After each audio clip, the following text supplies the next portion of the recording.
Dog bite के बारे में। डॉग बाइट ये बहुत ही इम्पोर्टेंट चैप्टर है। कुत्ता काटने पर प्रथम उपचार क्या करें, राइट। कुत्ता काटने पर एक तो कैसा है कि बेसिकली एक बहुत ही घातक बीमारी होने का चांस हो सकता है, उसको हम बोलते हैं रेबीज़। ओके, एक तो कैसा है कि बहुत से लोगों को एक ही जानकारी है कि ओनली द डॉग बाइट से ही रेबीज़ हो सकता है। तो इसके साथ में हम थोड़ा सा क्लियर करते हैं कि जैसे एक तो कुत्ता तो हो सकता है, जैसे इसमें मंकी हो सकता है, वाइल्ड कुछ एनिमल्स है उसके साथ वो भी हो सकते हैं, उसके साथ बिल्ली भी हो सकती है। यहाँ से भी बीमारी रेबीज़ की हो सकती है। कई बार कैसा है कि पालतू कुत्ते होते हैं, कई बार रोड साइड पे कुत्ते होते हैं, किसी ने कौन सा भी कुत्ता काटता है तो ये उसको सीरियसली हमें लेना चाहिए। तो कई बार कैसा है कि इसका जो लाइन ऑफ ट्रीटमेंट सिर्फ प्रोटेक्शन ही है। तो लाइन ऑफ ट्रीटमेंट प्रोटेक्शन कैसा उसको करेंगे, क्या क्या करेंगे, ये हम स्टेप बाय स्टेप सीखेंगे। Okay, ready. तो पहली तो बात ये करेंगे कि सबसे पहले हमें साबुन से साफ धोना पड़ेगा। जिस जगह पे वुंड बनी है, जिस जगह पे प्रॉब्लम हुई है, उसको टैप वाटर के अंडर अपने हाथ लेके जाए और उसको around about 10 to 15 minutes wash करें अच्छी तरह से।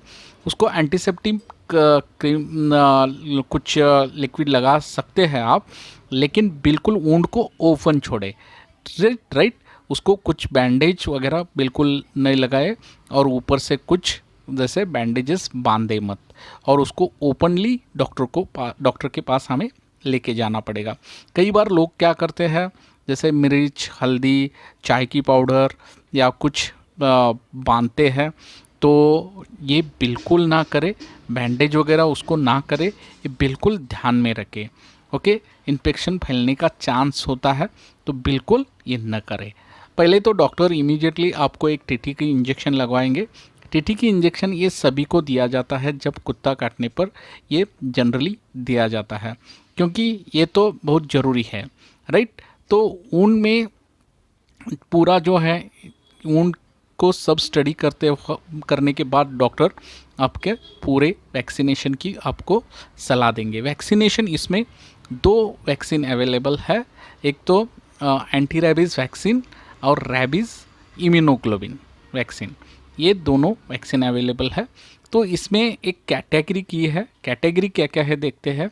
कैटेगरी जो है, जैसे फर्स्ट कैटेगरी में कुत्ते ने सपोज़ कैसा है कि चाट लिया, स्किन को नुकसान नहीं किया है, और बिल्कुल कैसा है कि सलाइवा के साथ उसकी लाल जो है गिरी है, तो वैक्सीनेशन की ज़रूरत नहीं होती, सिर्फ टीटी पे चल सकता है। This is category first. Category second क्या है, कुत्ते ने काटने पर स्क्रैच हुआ है, सपोज स्क्रैच हुआ है और ब्लड बिल्कुल नहीं निकला है, नहीं आया है, तो हमें यहाँ भी एक चीज़ ध्यान में रखनी है, एंटी रेबीज़ वैक्सीन लेनी पड़ेगी। एंटी रेबीज़ वैक्सीन लेनी पड़ेगी।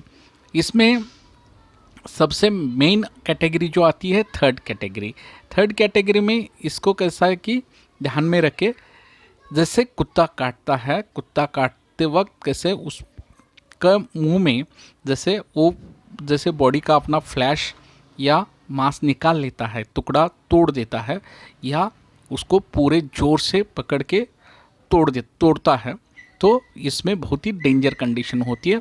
तो हमें क्या करना पड़ेगा, इसमें दोनों वैक्सीन देने पड़ेंगे।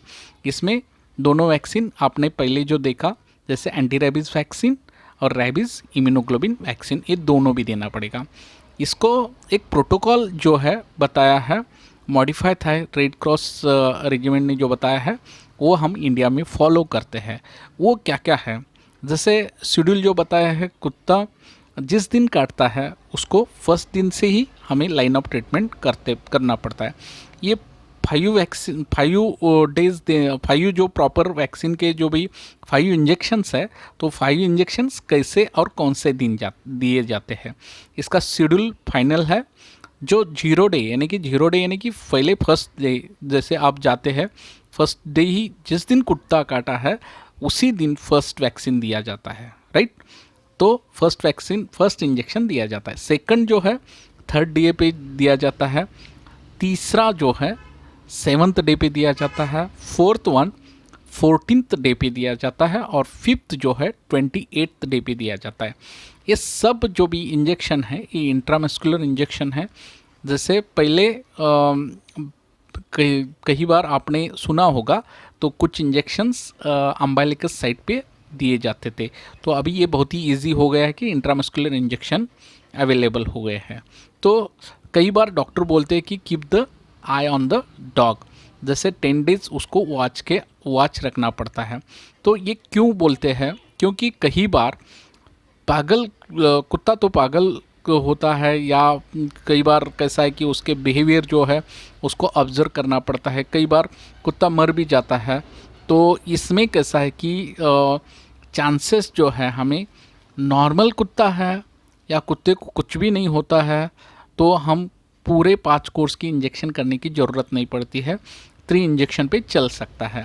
जैसे पहले 3 डोज जो है up to the 7th day तक चल सकता है, लेकिन हमें 4th और 5th डोज अगर कुत्ता नॉर्मल है तो कुछ लेने की ज़रूरत नहीं होती। लेकिन कई बार कैसा होता है कि हमें ऑब्जर्वेशन जैसे प्रॉपर हम कुत्ते पे ये नहीं रख सकते, तो कई बार 500 इंजेक्शन लेना बहुत ही ज़रूरी होता है। तो ये सब हमने देखा। इसमें हम थोड़ा सा क्लियर ये करते कि रेबीज़ जब होता है तो रेबीज़ में क्या प्रॉब्लम होती है, तो ये भी हम लास्ट में देखेंगे। रेबीज़ के लक्षण जो है जनरल जो है, जैसे स्टार्टिंग में कई बार थकावट होती है, उसके साथ फ्लू आ जाता है, फीवर खांसी ये जनरल हो ही जाता है। लेकिन सीवियर जो इसके लक्षण है उसको कंफ्यूज हो जाता है वो बंदा और बिल्कुल पागल जैसे हरकत करना चालू होता है। तो कई बार ये चीज़ें जब होती है तो इसमें कैसा है कि हॉस्पिटल में ये सब अंडर ट्रीटमेंट जब रहता है पेशेंट, तो कई बार ये भी देखा जाता है कि इसको पानी से डर लगना भी शुरू होता है, यानी कि उसको हाइड्रोफोबिया बोलते हैं। तो इस कंडीशन में 10 दिन से 15 दिन तक ये पेशेंट कोमा में जाने का चांस होता है और लास्ट में इसका मृत्यु एक ही आंसर है। तो हमें जितना हो सके precaution is better than cure. तो फ्रेंड्स, इसमें कुत्ता काटने पर ज़्यादातर हमें प्रिकॉशन अच्छी तरह से लेना है और क्योर करना है, राइट।